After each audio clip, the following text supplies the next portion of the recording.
Nyusul vonis bebas dan ringan 3 polisi terdakwa tragedi Kanjuruhan, Komisi Yudisial akan mendalami putusan Majelis Hakim Pengadilan Negeri Surabaya. Apakah ada dugaan pelanggaran etik atas perilaku hakim atau tidak?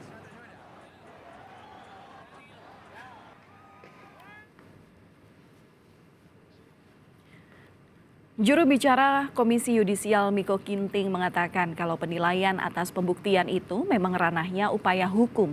KY tidak bisa menilai hal itu kecuali ada dugaan pelanggaran etik dan perilaku hakim.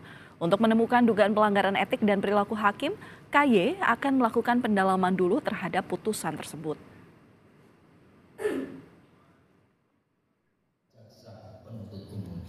Usai hakim menjatuhkan vonis bebas dan ringan kepada 3 polisi terdakwa tragedi Kanjuruhan, mahasiswa di Malang langsung turun ke jalan. Mahasiswa menilai peradilan belum memberi rasa keadilan. Mahasiswa juga mendesak tragedi Kanjuruhan dimasukkan daftar pelanggaran HAM berat. Menuntut untuk menetapkan tragedi Kanjuruhan sebagai pelanggaran HAM berat, serta mendesak mendesak majelis hakim yang menangani perkara aku untuk menjatuhkan putusan seberat-beratnya dan seadil-adilnya terhadap para terdakwa dalam pengadilan tingkat pertama, banding, dan asasi. Kuasa hukum keluarga korban tragedi Kanjuruhan, Imam Hidayat, tidak heran dengan ringannya vonis hakim. Sejak awal, Imam mengendus kejanggalan dalam proses rekonstruksi dan otopsi jenazah korban. Sejak awal kita sudah menduga ini akan berjalannya tidak sesuai dengan rasa keadilan. Kemudian yang kedua juga rekonstruksi ini tidak melibatkan keluarga sama sekali dan diadakan di lapangan Polda Jatim. Di mana di dalam rekonstruksi ini tidak tergambar sekali anggota Brimob ini menembakkan secara vertikal ke tribun ya.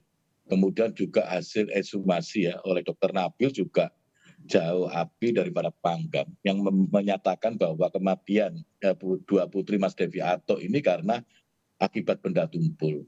Padahal kan jelas bahwa tidak semua korban itu mati di depan pintu 13 tertumpuk-tumpuk terinjak-injak. Tapi Mas Devi Ato putrinya ini juga matinya di tribun ya, di tribun. Dalam sidang hari Kamis, Majelis Hakim Pengadilan Negeri Surabaya memvonis bebas 2 anggota Polri yang menjadi terdakwa kasus Kanjuruhan. Hakim menilai dakwaan jaksa terhadap mantan Kasat Samapta Polres Malang, AKP Bambang Sidik Ahmadi, tidak terbukti. Begitu pula dengan dakwaan terhadap mantan Kabak Ops Polres Malang, Kompol Wahyu Setio Pranoto.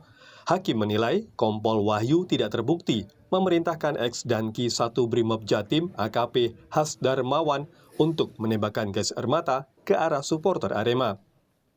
Tidak terbukti secara sah dan meyakinkan bersalah melakukan tindak pidana sebagaimana didakwakan dalam dakwaan ke-1 dan dakwaan kedua dan dakwaan ketiga jaksa penuntut umum.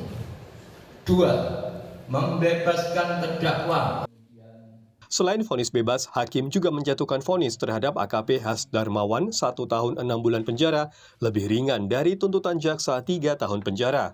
Selain 5 terdakwa yang telah divonis bebas dan lebih ringan, ada 1 tersangka yang hingga kini belum diadili. Polisi belum melengkapi berkas Direktur Utama PT Liga Indonesia Bersatu Ahmad Hadian Lukita, sehingga belum bisa dilimpahkan ke Kejaksaan. Tim Liputan Kompas TV.